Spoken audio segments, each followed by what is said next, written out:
Well, the West and global leaders have expressed disgust at images from towns near Kyiv where bodies have been found littered on the streets. Ukraine is also accusing Russia of war crimes and genocide after footage emerged of civilians found in mass graves. Joining me live is former war crimes prosecutor Regina Weiss, who prosecuted war crimes and crimes against humanity at the International Criminal Court in 2007 to 2017, and a warning to our viewers that some may find some of this content very distressing. Regina, thank you for your time. From what you have seen, how could this be anything other than a war crime? Well, it can't. I mean, the pictures that are coming out of Ukraine today and over the last few weeks, the evidence is very much pointing towards war crimes being committed. We see summary executions. We see attacks against civilian populations hiding in theatres. We see attacks against civilian protected targets like the hospital in Mariupol. And disturbingly, equally as disturbingly now, we are getting reports of rape being used as a tool of war. These are all war crimes and people need to be held accountable. Russia's response has been to accuse Ukraine of using actors to stage these horrific scenes. The claims are ridiculous on the face of things, but by Russia saying that, does that make the investigation harder? Look, I mean, it's not entirely unexpected, Laura, that that's going to be the rhetoric coming out of Russia. What I have seen is that there's investigators on the ground now, and that's investigators that are local. The Ukrainian prosecutor's office is there collecting evidence, and I'm sure that would be shared with the International Criminal Court. It's always difficult going into a post-conflict zone, let alone a conflict zone. There's dangers involved, but the evidence clearly is being collected, and that would be forensic evidence. There's evidence of eyewitness evidence and possibly also evidence of captured Russians, which could prove to be useful as insider linkage evidence, which would lead to commanders and those in charge.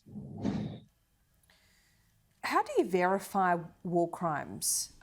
You just took us through how difficult it is to collect evidence during a conflict, let alone afterwards. But if Russia doesn't cooperate, how can anyone be prosecuted? Look, in my experience, certainly when I was at the International Criminal Court, we always found that the best evidence was witness evidence and hard evidence. In this case, there's plenty of eyewitness evidence and there's plenty of hard evidence to build a case, and it's being collected as we speak. The problems, of course, of bringing anybody to justice are those that include being able to arrest the suspects. So someone like Putin and the people around him, those people who ordered these mass killings, to actually facilitate that arrest can be quite difficult.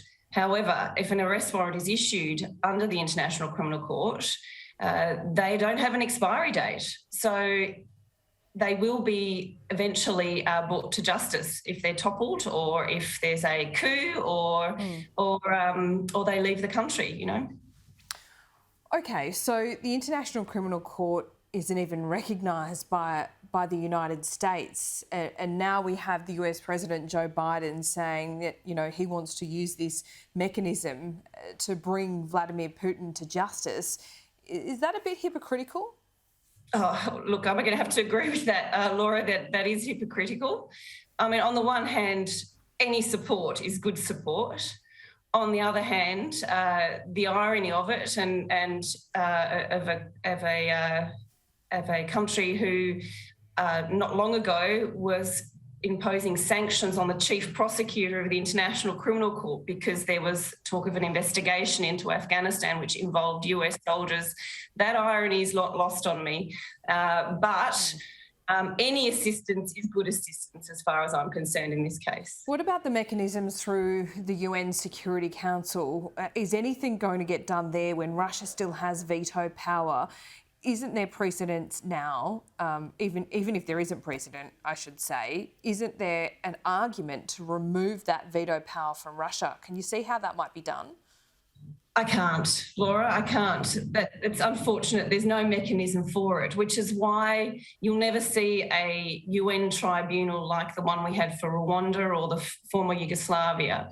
However, there is talk of independent tribunals being created outside of the UN. There might be some jurisdictional issues, but certainly I understand that the Council of Europe and European partners are looking into that. But as for removing the veto power, that would be in a perfect world, I think, Laura. Yeah, I mean, the veto power was there to kind of make sure that Russia stayed at the table. They are so far from the table now, and these war crimes are being carried out.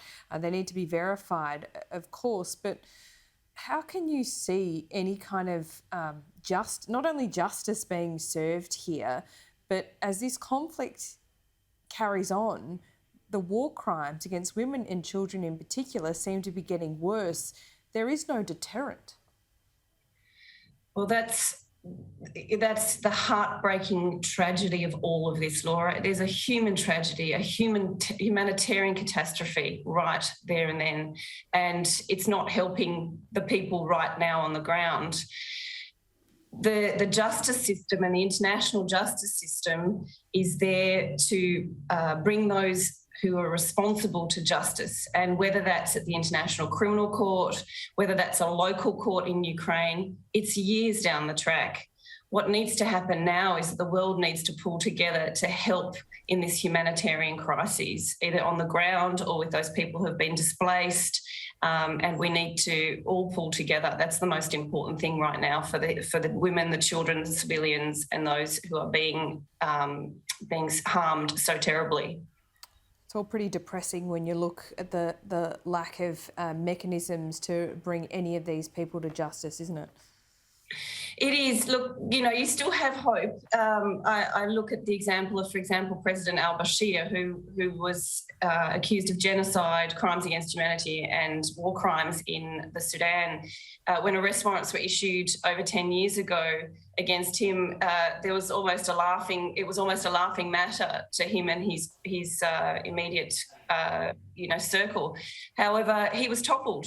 Those arrest warrants still stand, and as I understand it, there's talk of him being transferred to The Hague. Certainly, there's the first trial coming out of Darfur starts today at the International Criminal Court, and those arrest warrants were issued in 2007. So it's not a completely bleak outlook, but it's a lengthy one. Regina, thanks so much for talking to us this morning. Appreciate it. Great to speak with you, Laura. Thank you.